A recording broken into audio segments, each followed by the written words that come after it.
وقال النبي صلى الله عليه وسلم لا يؤمن أحدكم حتى يحب لأخيه ما يحب لنفسه. معزز حاضرین، سلسلے گفتگو تھا معاشرے کی اصلاح اور اس میں در آئی خرابیوں کو بدلنے کے تعلق سے. اس سلسلے میں نے آپ سے عرض کیا تھا کہ پہلی بنیاد اس کی یہی ہے کہ ہم میں سے ہر فرد اپنے طور پر یہ عہد کرے کہ میں غلط نہیں کروں گا، اور اس کی دوسری اساس یہ تھی کہ میں جب بھی کسی کو غلط کرتے ہوئے دیکھوں گا تو اسے روکوں گا. اب ظاہر ہے کہ آپ کبھی غور کریں گے تو آپ کو محسوس ہوگا کہ اگر ہمارے سماج کا ہر فرد اس بات کا وعدہ کرے اپنے نفس سے کہ میں کوئی بھی شریعت کے مخالف کام نہیں کروں گا تو کون سے روکے گا؟ اس کے لیے کوئی رکاوٹ پیدا نہیں ہوگی اور بآسانی وہ اپنے اس وعدے کو نبھا سکتا ہے. اور اسی کے ساتھ جب وہ یہ عہد و پیمان باندھے کہ جب بھی میں کسی کو غلط کام کرتے ہوئے دیکھوں گا اسے ٹوکوں گا، اسے روکنے کی کوشش کروں گا، تو ظاہر ہے کہ فساد کو بڑھنے کا اور برائیوں کو بڑھنے کا موقع نہیں ملے گا. اس سلسلے کی تیسری بنیاد یہ ہے کہ سماج کا ہر فرد اور معاشرے کا ہر انسان وہی چیز جو اپنے لیے پسند کرتا ہے وہی چیز اپنے بھائی کے لیے بھی پسند کرے. جو خود چاہتا ہے کہ اس کے ساتھ کیا جائے وہی معاملہ اسے چاہیے کہ وہ اپنے بھائی کے ساتھ انجام دے. بخاری اور مسلم کی روایت میں ہے، اللہ کے رسول صلی اللہ علیہ وسلم نے ارشاد فرمایا لا یؤمن احدکم حتی یحب لاخیہ ما یحب لنفسہ. انس بن مالک رضی اللہ تعالیٰ عنہ کہتے ہیں کہ اللہ کے رسول صلی اللہ علیہ وسلم نے ارشاد فرمایا کہ تم میں سے کوئی آدمی مومن نہیں ہو سکتا یہاں تک کہ اپنے بھائی کے لیے وہی چیز پسند کرے جو اپنے لیے پسند کرتا ہے. صحیح مسلم کی ایک دوسری روایت میں ہے والذی نفسی بیدہ لا یؤمن احدکم حتی یحب لاخیہ ما یحب لنفسہ. قسم ہے اس ذات کی جس کے ہاتھ میں میری جان ہے، تم میں سے کوئی آدمی اس وقت تک مومن نہیں ہو سکتا جب تک اپنے بھائی کے لیے وہی چیز نہیں پسند کرتا جو خود وہ اپنے لیے پسند کرتا ہے. ایک دوسری روایت ہے نسائی اور مسند احمد کی، اللہ کے نبی صلی اللہ علیہ وسلم نے ارشاد فرمایا والذی نفسی بیدہ لا یؤمن احدکم حتی یحب لاخیہ ما یحب لنفسہ من الخیر. کہا جو بھلائی وہ اپنے لیے پسند کرتا ہے جب تک وہی بھلائی اپنے بھائی کے لیے پسند کرے گا تو قسم ہے اس ذات کی جس کے ہاتھ میں میری جان ہے وہ اس وقت تک مومن نہیں ہو سکتا. مسند احمد کی ایک تیسری روایت میں ہے اللہ کے رسول صلی اللہ علیہ وسلم نے ارشاد فرمایا والذی نفس محمد بیدہ لا یؤمن احدکم حتی یحب لاخیہ ما یحب لنفسہ من الخیر. جس کے ہاتھ میں محمد کی جان ہے اس ذات کی قسم جو بھلائی انسان اپنے لیے پسند کرتا ہے جب تک وہی بھلائی اپنے بھائی کے لیے پسند نہیں کرے گا تب تک وہ مومن نہیں ہو سکتا. صحیح ابن حبان میں ایک دوسری روایت میں ہے اللہ کے رسول صلی اللہ علیہ وسلم نے ارشاد فرمایا لا یبلغ العبد حقیقت الایمان حتی یحب لاخیہ ما یحب لنفسہ من الخیر. بندہ ایمان کی حقیقت کو اس وقت تک نہیں پا سکتا جب تک اپنے بھائی کے لیے وہی چیز پسند نہ کرے وہی بھلائی نہ پسند کرے جو اپنے لیے پسند کرتا ہے. یہ حدیث کی مختلف روایتیں ان میں اللہ کے رسول صلی اللہ علیہ وسلم نے تاکید کیا ہے کہ ایک صاحب ایمان بننے کے لیے ایک مومن انسان کے ایمان کے درجہ کمال پر فائز ہونے کے لیے ایمان کا بلند رتبہ حاصل کرنے کے لیے ضروری ہے کہ وہ چیز جو اپنے لیے پسند کرتا ہے وہی اپنے بھائی کے لیے بھی پسند کرے۔ اسی لیے سنن ترمذی اور مسند احمد کی ایک روایت میں ہے، اللہ کے رسول صلی اللہ علیہ وسلم نے ابو ہریرہ رضی اللہ تعالیٰ عنہ سے کہا، وَأَحِبْ لِأَخِيكَ مَا تُحِبُّ لِنَفْسِكَ تَكُنْ مُسْلِمًا، دوسرا لفظ ہے تَكُنْ مُؤْمِنًا، کہا کہ تم جو اپنے لیے پسند کرتے ہو وہی اپنے بھائی کے لیے بھی پسند کرو تو تم مسلمان بن جاؤ گے، تم مومن بن جاؤ گے۔ کیا؟ جو چیز اپنے لیے چاہتے ہو، جس بھلائی کو اپنے لیے پسند کرتے ہو، اسی بھلائی کو اپنے بھائی کے لیے بھی پسند کرو۔ اسی طرح سے ایک دوسری روایت میں ہے جسے احمد نے بسند صحیح روایت کیا ہے معاذ بن جبل رضی اللہ تعالیٰ عنہ سے کہ اللہ کے رسول صلی اللہ علیہ وسلم سے افضل عمل کے بارے میں پوچھا گیا، ما ہی افضل الاعمال، تو اللہ کے نبی صلی اللہ علیہ وسلم نے گناتے ہوئے ایک بار یہ بھی ذکر کیا، ان تحب للناس ما تحب لنفسك وتكره لهم ما تكره لنفسك، کہا افضل عمل اور ایمان کا افضل درجہ یہ ہے کہ تو اپنے بھائی کے لیے وہی چیز پسند کرے جو اپنے لیے پسند کرتا ہے، اور اپنے بھائی کے لیے اس چیز کو ناپسند کرے جو تو اپنے لیے ناپسند کرتا ہے۔ جو تمہیں ناگوار ہے یہ سمجھو کہ یہ بات، یہ چیز اور یہ کام میرے بھائی کو بھی ناگوار گزرتا ہے۔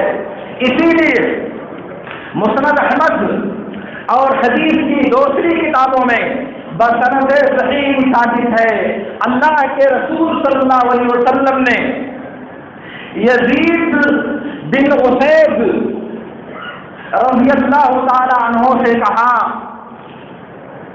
کیا تم جنت کو پسند کرتے ہو، جنت کو چاہتے ہو تم؟ کہا اللہ کے رسول ہاں۔ تو اللہ کے نبی صلی اللہ علیہ وسلم نے کہا، فَأَحِبَّ لِأَخِيكَ مَا تُحِبُّ لِنَفْسِكَ، کہا کہ اگر جنت چاہتے ہو تو اپنے بھائی کے لیے وہی چیز پسند کرو جو اپنے لیے پسند کرتے ہو، اپنے بھائی کے لیے وہی چیز پسند کرو جو تمہیں پسند آتی ہے۔ جس طرح تم اپنے لیے بھلائی کی تمام باتیں چاہتے ہو، تمام شر اور برائی سے خود کو بچانا چاہتے ہو، وہی بات تم اپنے بھائی کے لیے بھی پسند کرو۔ اس سے کیا ہوگا؟ اللہ رب العالمین تمہیں جنت میں داخلہ دے گا۔ اسی لیے ایک دوسری روایت میں ہے، اللہ کے رسول صلی اللہ علیہ وسلم نے ارشاد فرمایا، للمسلم علی المسلم ست، ایک مسلمان کا دوسرے مسلمان پر 6 حق ہے، ایک مسلمان کا دوسرے مسلمان پر 6 حق ہے۔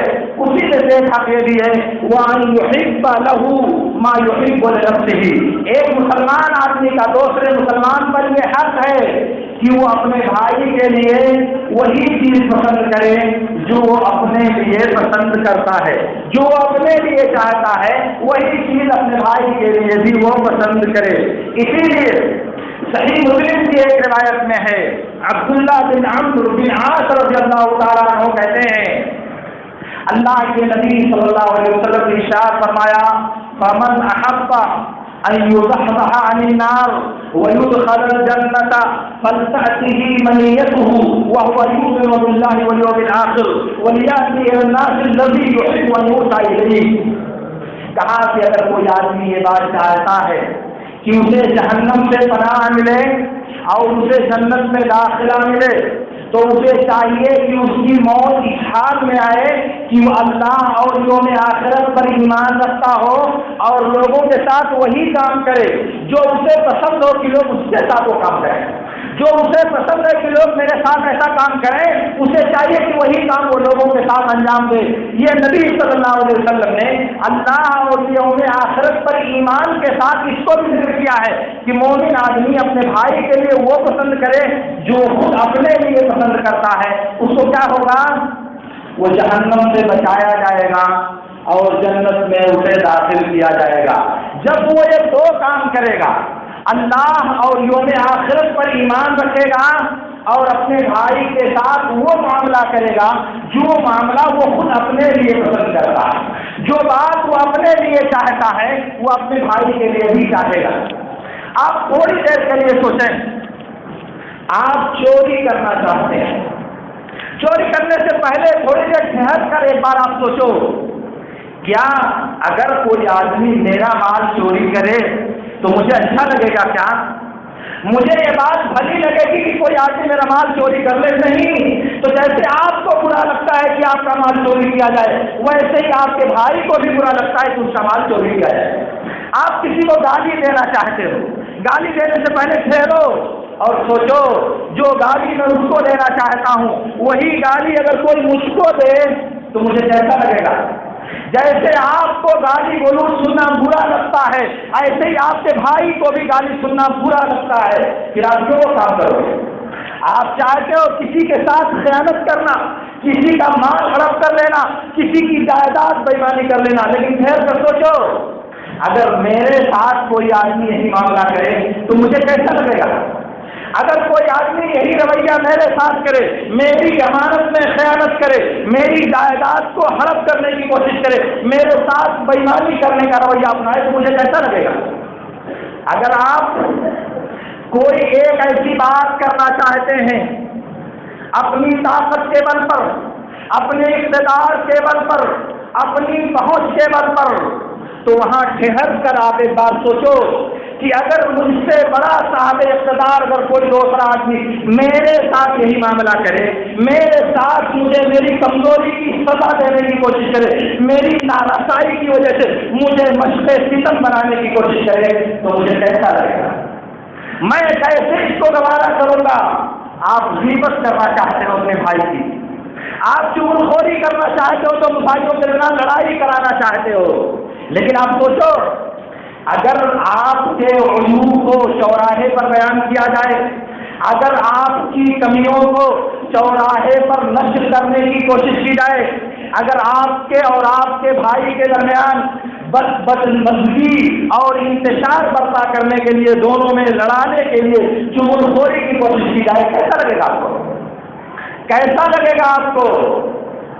ظاہر ہے کہ آپ ناپسند کرو گے، تو آپ کو یہ سمجھنا چاہیے کہ جو آپ کو برا لگتا ہے وہی چیز آپ کے بھائی کو بھی بری لگتی ہے۔ آپ کو چھوڑنا چاہیے کہ نہیں چھوڑنا چاہیے؟ آپ کو اس سے بات رکھنا چاہیے کہ نہیں رہنا چاہیے؟ آپ سوچیں، ہم میں سے اصل میں کچھ لوگ اس غلط فہمی کے مرض کا شکار ہیں جو یہ سمجھتے ہیں کہ کمیاں اور عیوب صرف فلاں اور فلاں کے اندر پائے جاتے ہیں، جو سمجھتے ہیں نقائص سے صرف دوسرے لوگ ملوث ہیں۔ ہم گناہوں سے مورا، ہم اللہ والے، ہم عرش بری کی مخلوق ہیں، ہمارے اوپر کوئی کیچڑ نہیں اٹھا سکتا۔ وہ مغفل، کم فہم اور سادہ لب لوگ ہیں جو سچائی سے آنکھ بند کر کے سورج پر دھول ڈالنے کی جرات کرنے کی کوشش کرتے ہیں، ورنہ تو میرے نبی صلی اللہ علیہ وسلم کا اعلان یہ ہے، کل بنی آدم خطا وخیر الخطائین التوابون، ہر انسان گنہگار ہے بغیر کسی استثناء کے۔ میرے نبی صلی اللہ علیہ وسلم نے کہا ہر انسان گنہگار ہے، بلکہ یہ داؤد کی روایت میں اس سے آگے بڑھ کر ایک دوسری روایت میں نبی صلی اللہ علیہ وسلم نے کہا لو لم تذنبوا لذهب الله بكم ولجاء بقوم آخرين فيذنبون فيستغفرون فيغفر الله لهم۔ کہا کہ اگر تم گناہ نہیں کرو گے تو اللہ تعالیٰ تمہیں ختم کر دے گا، تمہارا وجود مٹا دے گا، تمہارے بدلے میں ایک دوسری قوم برپا کرے گا جو گناہ کرے گی اور اللہ سے معافی مانگے گی اور اللہ تعالیٰ ان کو معاف کر دے گا، ان کی بخشش کر دے گا۔ یہ اللہ رب العالمین کو پسند ہے۔ اللہ رب العالمین اس بات کو پسند کرتا ہے کہ بندہ اللہ رب العالمین کی طرف منہ پلٹے، اللہ رب العالمین سے توبہ کرے، اللہ سے استغفار کرے، تاکہ اللہ رب العالمین کی جو صفت مغفرت ہے، اس کی جو صفت رحمت ہے، اس کی جو صفت معافی ہے، اس کا اظہار ہو اور دنیا والے سمجھیں کہ میرا رب قادر ہے، میرا رب قہار ہے، میرا رب جب گرفت کرتا ہے تو دنیا کی کوئی طاقت اس کو باز نہیں رکھ سکتی۔ کون پلٹے گا اللہ کی طرف؟ کون رجوع ہوگا رب العالمین کی طرف؟ جو سمجھے گا کہ میرا رب مجھے پکڑ دے گا اگر وہ اس کی طرف نہیں پلٹا۔ یہ بھی حدیث کا لفظ ہے۔ اللہ کے رسول صلی اللہ علیہ وسلم نے ارشاد فرمایا کہ اللہ رب العالمین سے جب بندہ توبہ کرتا ہے تو اللہ تعالیٰ اسے معاف کر دیتا ہے، پھر گناہ کرتا ہے، پھر توبہ کرتا ہے، اللہ تعالیٰ پھر اسے معاف کر دیتا ہے، پھر گناہ کرتا ہے، پھر توبہ کرتا ہے، پھر اللہ تعالیٰ اسے معاف کر دیتا ہے. لوگ کہتے ہیں اللہ تعالیٰ کتنی بار اسے تو معاف کرے گا؟ اللہ تعالیٰ کہے گا کہ میرا بندہ یہ تو جان رہا ہے کہ اس کا ایک رب ہے جو گناہوں کو معاف کر سکتا ہے، اس رب کے علاوہ کوئی دوسرا گناہوں کو معاف نہیں کر سکتا. تو یہ عرض کرنا میں یہ چاہ رہا تھا کہ بھلائی کا وہ کام جو آپ اپنے لیے پسند کرتے ہو وہی کام آپ کا بھائی بھی اپنے لیے پسند کرتا ہے. برائی کے جو کام آپ اپنے لیے ناپسند کرتے ہو وہی کام آپ کا بھائی بھی اپنے لیے ناپسند کرتا. اور مومن ہونے کے لیے شرط ہے کہ آپ کے اندر یہ صفت پائی جائے کہ آپ بھلائی کے تمام کام جو اپنے لیے چاہتے ہو وہ آپ کو چاہنا چاہیے کہ یہ بھلائی میرے بھائی کو بھی مل جائے، یہ بھلائی میرے بھائی کے ساتھ بھی آ جائے. اور جو برائیاں آپ ناپسند کرتے ہو، جو غلط کام آپ کو ناگوار گزرتے ہیں، اور غلط کاموں کو آپ کا سامنے والا، آپ کے سماج کا دوسرا فرد، آپ کے معاشرے کا دوسرا انسان بھی اسے ناپسند کرتا ہے، تو جو آپ ناپسند کرتے ہو سامنے والا بھی ناپسند کرتا ہے. تو آپ کیا چاہتے ہو کہ ساری بھلائیاں انسان اپنے لیے سمیٹ لے اور برائیوں کا ذخیرہ دوسروں کے سر پر ڈال دے؟ یہ شریعت کی تعلیم نہیں ہے، یہ ہمارا دین ہمیں نہیں سکھاتا. اس لیے میرے دوستوں، آپ اس بات کو اچھی طرح سے سمجھ لیں کہ معاشرے کی اصلاح کے لیے یہ بات از حد ضروری ہے کہ ہر انسان سماج کا اپنے سامنے والے کے لیے، اپنے علاوہ دوسرے انسان کے لیے اس بھلائی کا متمنی اور اس بھلائی کا خواہش مند ہو جسے اللہ رب العالمین نے اسے نوازا ہے، جو اپنے لیے پسند کرتا ہے، جو خود اپنے لیے چاہتا ہے، وہی بھلائی وہ دوسرے کے لیے بھی پسند کرے. اور آپ جانتے ہیں یہ کب ہوگا؟ یہ اس وقت ہوگا جب انسان کا دل، اس کا سینہ نفرتوں اور قذورتوں سے پاک ہو، اس کا سینہ بغض اور حسد کی گندگیوں سے منزہ اور منقع ہو، تب جا کر کے معاملہ پورا ہوگا. ورنہ دل میں اگر بغض ہے، دل میں حسد ہے، دل میں نفرت ہے، دل میں کینہ ہے، دل میں کپٹ ہے، دل میں عداوت اور عناد پایا جاتا ہے، پھر آپ کو پسند کرو گے؟ اپنے دشمن کے لیے بھلائی آپ کو پسند کرو گے؟ لیکن یاد کر لو، اگر ایسا ہے تو اللہ رب العالمین سوموار اور جمعرات کو، یہ حدیث اللہ کے نبی صلی اللہ علیہ وسلم سے بسند صحیح ثابت ہے، ان 2 دنوں میں اللہ رب العالمین اپنے تمام بندوں کو معاف کر دیتا ہے، سارے بندوں کی مغفرت کا اعلان کرتا ہے، مگر وہ 2 انسان جو اپنے دل میں کینہ، بغض اور نفرت کی پرورش کرتے ہیں، ان کو اللہ رب العالمین کہتا ہے کہ ان کو معاف مت کرو، ان کی بخشش نہیں کی جائے گی. اللہ تعالیٰ کہتا ہے ارقو ہابین، حدیث کا دوسرا لفظ ہے انذروا ہابین، انہیں تھوڑا مہلت دے دو، انہیں تھوڑا فرصت دو، ان کی مغفرت کو ابھی مؤخر کر دو، یہاں تک کہ وہ دونوں صلح کر لیں، یہاں تک کہ وہ دونوں پلٹ آئیں، نفرت ختم کر لیں. تو آپ سمجھتے ہیں کہ رب کی مغفرت کا جب عمومی اعلان ہوتا ہے اس وقت بھی یہ کینہ پرور انسان اللہ کی مغفرت سے محروم ہو جاتا ہے. ڈھیر ساری عبادتیں کرنے کے باوجود، روزہ اور نماز کے ڈھیر سارے اعمال انجام دینے کے باوجود رب کی مغفرت اس کو شامل نہیں ہوتی. کیوں نہیں؟ اس لیے کہ ایک مانع پایا جا رہا ہے، ایک رکاوٹ پائی جا رہی ہے، اور وہ ہے بغض، عناد، نفرت، حسد اور عداوت کا دل میں پایا جانا. آپ سمجھتے یہ معمولی بات ہے؟ ساری نیکیاں کرنے کے باوجود، ساری عبادتیں کرنے کے باوجود اللہ رب العالمین کی مغفرت آپ کو نہیں مل رہی ہے. کبھی سوچا آپ نے؟ کبھی غور کیجیے گا تنہائی میں بیٹھ کر. یہی صرف نہیں ہے کہ دنیاوی اعتبار سے آپ سماج کی اصلاح نہیں کر سکتے، آپ دنیاوی اعتبار سے سماج کو ایک بہتر سماج نہیں بنا سکتے، بلکہ یہ بھی ہے میرے دوستوں کہ رب العالمین کی مغفرت آپ کا ساتھ نہیں دے سکتی، رب کی مغفرت آپ کے ہمرکاب نہیں بن سکتی. اس سے بڑی محرومی بات کیا ہوگی؟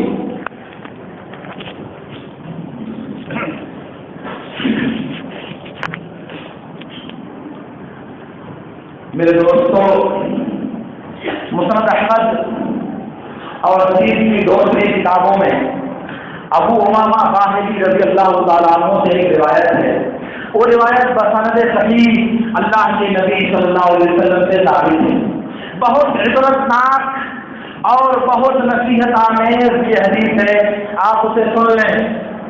ابو امامہ باہلی رضی اللہ تعالیٰ عنہ کہتے ہیں کہ قریش کا ایک نوجوان لڑکا، ایک نوجوان انسان نبی صلی اللہ علیہ وسلم کے پاس آیا اور کہا کہ اللہ کے رسول آپ مجھے بدکاری کی اجازت دیجیے، آپ مجھے سارے شریعت کے احکام کو لاگو کیجیے لیکن زناکاری کی مجھے اجازت دے دیجیے، مجھ کو زنا کرنے سے مت روکیے۔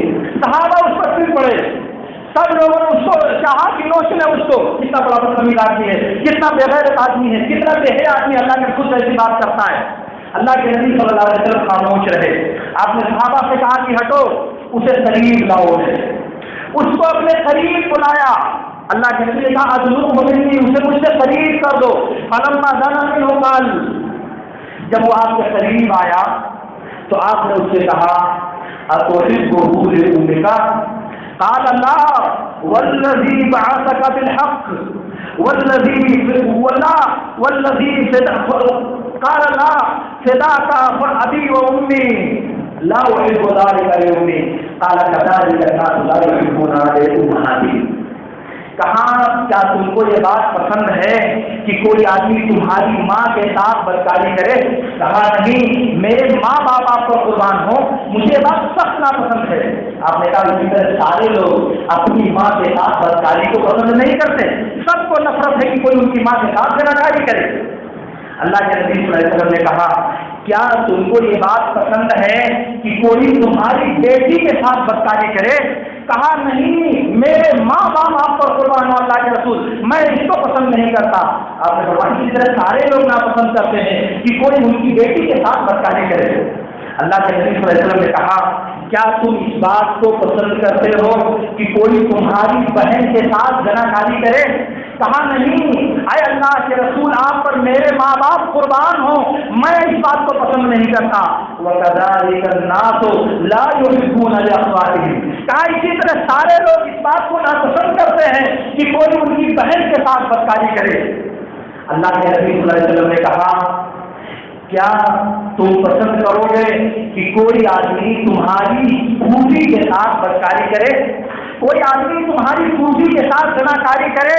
کہا نہیں اللہ کے رسول، میرے ماں اور باپ آپ پر قربان ہو، میں اسے پسند نہیں کر سکتا۔ کہا اسی طرح سارے لوگ اپنی پھوپھیوں کے لیے اس بات کو پسند نہیں کرتے۔ پھر نبی صلی اللہ علیہ وسلم نے کہا کیا تم اس بات کو پسند کرو گے کہ کوئی آدمی تمہاری خالہ کے ساتھ بدکاری کرے؟ کہا نہیں اللہ کے رسول، میرے ماں اور باپ آپ پر قربان ہو، میں اس کو کبھی اپنے لیے پسند نہیں کر سکتا۔ آپ نے فرمایا اسی طرح سارے لوگ اس بات کو ناپسند کرتے ہیں کہ کوئی ان کی خالہ کے ساتھ یہ برا عمل انجام دے۔ اس کے بعد اللہ کے نبی صلی اللہ علیہ وسلم نے اس کے بدن پر ہاتھ رکھا اور کہا اللہم طہر قلبہ وحسن فرجہ، اے اللہ تو اس کے دل کو پاک اور صاف کر دے اور اس کی شرمگاہ کی حفاظت کر۔ راوی کہتے ہیں کہ اس کے بعد زندگی میں کبھی بھی وہ برائی کی طرف دیکھتا نہیں تھا، بدکاری کے راستے پر جاتا نہیں تھا۔ یہ روایت اسی طرح سے ہے، مگر اس حدیث کو جب اصفہانی نے الترغیب و ترہیب میں بسند صحیح میں کیا ہے تو اس میں اس بات کا اضافہ کیا ہے کہ اللہ کے رسول صلی اللہ علیہ وسلم نے کہا کہ جب تم ان تمام چیزوں کو اپنے رشتے داروں کے لیے پسند نہیں کرتے ہو فَأَفَكْرَ لِلنَّاسِ مَا تَكْرَهُ لِنَفْسِكَ وَأَحِبْ لِلنَّاسِ مَا تُحِبُّ لِنَفْسِكَ۔ یہ اس حدیث کا ایک ٹکڑا ہے۔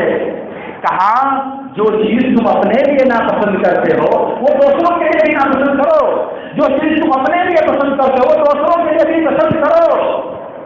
اب آپ بتائیں نبی صلی اللہ علیہ وسلم کا حکمت سے بھرا ہوا یہ انداز، تعلیم کا یہ طریقہ، کسی بات کی سنگینی اور اس کی خرابی کو سکھانے کا ایسا ہنر شاید آپ کے تصور میں کبھی آ سکتا ہو۔ مگر نبی صلی اللہ علیہ وسلم نے عملی طور پر اس کو سمجھا دیا کہ جب بھی تم کسی لڑکی کے ساتھ بدکاری کرنے کا ارادہ کرو گے تو وہ لڑکی یا تو کسی کی بیٹی ہوگی، کسی کی بہن ہوگی، کسی کی ماں ہوگی، کسی کی بھتیجی ہوگی، کسی کی پھوپھی ہوگی، کسی کی خالہ ہوگی، کچھ نہ کچھ سماج سے کسی نہ کسی فرد کا ضرور اس کے ساتھ رشتہ ہوگا۔ ان رشتوں کے ساتھ بدکاری تم اپنے لیے پسند نہیں کرتے تو معاشرے کے دوسرے افراد کے لیے کیسے پسند کرو گے؟ کیسے اس بات کو گوارا کرو گے تم؟ آپ کوئی بھی کام اٹھا کر کے دیکھیں، کوئی بھی عمل اٹھا کر کے آپ سوچیں اس بات کو، جب بھی آپ کسی غلط منزل پر قدم بڑھاؤ گے، جب آپ کبھی بھی شریعت کے خلاف کسی راستے پر اپنے آپ کو ڈالو گے تو ظاہر ہے آپ کو تو یہ خدشہ ہوگا نا، یہ خوف آپ کو ستائے گا کہ اگر دنیا کو پتہ چل گیا تو کیا ہوگا، سماج کو اگر معلوم ہو گیا تو کیا ہوگا، ناک کٹ جائے گی، عزت آپ کی چلی جائے گی، آپ سماج میں تو قوری کا ایک عام سا فرض بن کر رہ جاؤ گے۔ لیکن کبھی آپ نے سوچا میرے دوستو کہ وہ آنکھیں جو دنیا میں انسانوں کا پیچھا نہیں کر سکتی، بند کمرے کی تاریکی میں آپ کی نگرانی نہیں کر سکتی، مگر رب العالمین کی نگرانی، اللہ رب العالمین کی نظر اور اللہ رب العالمین کا مراقبہ رات کی تاریکی میں بند کمرے کے اندر جہاں دنیا کی کوئی مخلوق نہیں دیکھتی، مگر اللہ رب العالمین عرش کے اوپر سے آپ کو براہ راست دیکھ رہا ہے، سیدھے آپ کی نگرانی کر رہا ہے۔ اگر وہ چیز کرے تب کیا ہوگا؟ دنیا کی نظروں کا خوف تو ہے، اس لیے آپ کمرے میں بند ہو کر کے رات کے 12 بجے سازشوں کا جال بنتے ہو، بدکاریوں کے جال تیار کرتے ہو۔ یہ تو ڈر ہے کہ دنیا کے لوگ 12 بجے رات میں سو جاتے ہیں، ان کو خبر نہیں ہوگی، مگر میرا رب تو نہیں ہوتا نا، میرے رب کی نگاہیں کبھی غافل تو نہیں ہوتی نا، میرے رب کا پہرا اپنی دنیا انسانیت سے کبھی ختم نہیں ہوتا، وہ تو دیکھ رہا ہے نا، وہ تو آپ پر نظر رکھے ہوئے ہے، آپ کے سینے کے راز کو بھی جانتا ہے اور آپ کے تمام ظاہری اور باطنی اعمال کو بھی جانتا ہے۔ اس کو کیا جواب دو گے؟ دنیا نہیں دیکھ رہی ہے، دنیا نہیں پکڑے گی، دنیا نہیں مرامت کرے گی، دنیا لان تان نہیں کرے گی، دنیا آپ کی رسوائی کا سامان نہیں کرے گی، کیونکہ وہ جاہل اور نہیں جانتی ہے۔ لیکن کیا رب العالمین بھی نہیں جانتا؟ اللہ رب العالمین کو بھی آپ دھوکہ دے سکتے ہو۔ میں کہنا یہ چاہ رہا تھا میرے دوستو کہ آپ اگر اس بات کو دل میں، ذہن میں اور اپنی سوچ میں رکھیں اور یہ عزم کریں کہ جو بھی کام ہم اپنے لیے پسند نہیں کرتے، آخر وہی بات تو سماج کا ہمارا دوسرا فرد بھی سوچتا ہے، وہ بھی تو وہی چیز چاہتا ہے، تو جب ہم اپنے لیے نہیں چاہتے کہ یہ کام انجام پائے تو ہم دوسرے کے لیے کیوں اس کام کو انجام دیں گے؟ دوسرے کو ہم کیوں اس میں مبتلا کرنے کی کوشش کریں گے جس میں مبتلا ہونا ہمیں سخت ناگوار لگتا ہے۔ اب اگر ہم میں کا ہر فرد یہ بات سمجھ لے، یہ بات اپنا عقیدہ بنا لے، یہ بات اپنے تصور کا ایک جز بنا لے کہ ہمارا ایمان اس وقت تک کامل نہیں ہو سکتا جب تک ہم اپنے سامنے والے کے لیے وہی چیز پسند نہ کریں جو ہم اپنے لیے پسند کرتے ہیں، ہم دوسرے کے لیے وہی چیز ناپسند نہ کریں جو ہم اپنے لیے ناپسند کرتے ہیں، تب تک آپ مومن نہیں ہو سکتے۔ یہ نبی صلی اللہ علیہ وسلم کا اعلان ہے، اور میں اضافہ کرتا ہوں کہ تب تک آپ کے سماج کی اصلاح نہیں ہو سکتی، آپ کے معاشرے میں سدھار نہیں پیدا ہو سکتا، کیونکہ ہمیشہ حقائق کو تولنے کا پیمانہ ایک ہونا چاہیے، اشیاء کی ماہیت معلوم کرنے کا ترازو ہمیشہ ایک ہونا چاہیے۔ اپنے لیے دوسرا پیمانہ، دوسروں کے لیے دوسرا پیمانہ، اپنے لیے دوسرا عذر اور سامنے والوں کے لیے دوسرا عذر، یہ دو رخا پن ہے میرے دوستوں، یہ دوگلا پن ہے ہماری سوچ کا۔ ورنہ جو چیز، جو عذر، جو حجت آپ کے لیے دلیل بن سکتی ہے، وہی عذر اور وہی حجت آپ کے بھائی کے لیے بھی عذر بن سکتی ہے، دلیل بن سکتی ہے۔ اس لیے اپنے لیے دوسرا ترازو اور دوسرے کے لیے دوسرا ترازو اپنانے کا جرم کبھی مت کریں آپ، کیونکہ اپنے لیے تو آپ کے پاس حجت ہے، آپ کے پاس عذر ہے، یہ مجبوری تھی، وہ مجبوری تھی، اس کا ایسا ہو گیا تھا، ویسا ہو گیا تھا، یہ دباؤ تھا، وہ دباؤ تھا، یہ تقاضا تھا، وہ تقاضا تھا، ٹھیک۔ لیکن یہ جو باتیں آپ کے ساتھ پیش آ سکتی ہیں، آپ کے سامنے آپ کے بھائی کے ساتھ وہ چیزیں پیش نہیں آ سکتی. آپ کے لیے چیزیں عذر بن سکتی ہیں, یہی چیزیں آپ کے بھائی کے لیے عذر نہیں بن سکتی. ذرا سوچیے گا آپ کبھی سنجیدگی سے. میں آپ سے عرض یہ کرنا چاہ رہا ہوں کہ معاشرے کی اصلاح کے لیے اگر آپ اپنے ارادے میں سچے ہیں, سماج کو برائیوں اور فسادات سے پاک کرنے کے لیے اگر آپ مخلص ہیں, تو آپ کو یہ طرز عمل اپنانا چاہیے جو میرے نبی صلی اللہ علیہ وسلم نے سکھایا ہے کہ جو کام آپ اپنے لیے پسند نہیں کرتے ہو, یہ سوچ لو کہ آپ کا بھائی بھی اپنے لیے اسے پسند نہیں کرتا. جو کام آپ چاہتے ہو کہ وہ مجھے ملے, میرے ساتھ ہو, میں اسے انجام دوں, آپ سمجھ لو کہ وہی چیز آپ کا بھائی بھی اپنے لیے پسند کرتا ہے اور اپنے لیے اسے حاصل کرنا چاہتا ہے. یہ بات اس قدر عموم کے ساتھ, اس قدر پھیلاؤ کے ساتھ پورے سماج پر نافذ ہے. سماج میں کوئی بھی کام, کوئی بھی عمل اور کوئی بھی حرکت آپ کرنا چاہتے ہیں, سب کو اسی ترازو پر آپ تولیں, سب کو اسی معیار پر ناپنے کی کوشش کریں. مجھے نہیں لگتا کہ اس کے بعد آپ کو ہمت ہوگی کسی غلط کام پر اپنے آپ کو خوش کرنے کی, کسی غلط کام پر اپنے آپ کو مسرور پانے کی ہمت آپ میں انشاءاللہ نہیں ہو سکتی. بس آپ عہد کرو, آپ عزم کرو, آپ ارادہ کرو, رب سے توفیق مانگو اور قدم آگے بڑھاؤ. اللہ کی ذات سے امید ہے کہ آپ جب نبی صلی اللہ علیہ وسلم کی ہدایت کے مطابق ہدایت کے راستے پر قدم بڑھاؤ گے تو اللہ رب العالمین آپ کی ہمراہی کرے گا. اللہ رب العالمین آپ کی ہمدردی کرے گا. کامیابی اور کامرانی آپ پر اللہ رب العالمین نازل کرے گا. اس لیے اللہ رب العالمین سے دعا ہے کہ اللہ رب العالمین ہمیں ان باتوں کو سمجھنے اور ان پر عمل کرنے کی توفیق عطا فرمائے. وآخر دعوانا ان الحمد للہ رب العالمین. اقول لكم ما تسمعون واستغفر الله لي ولكم.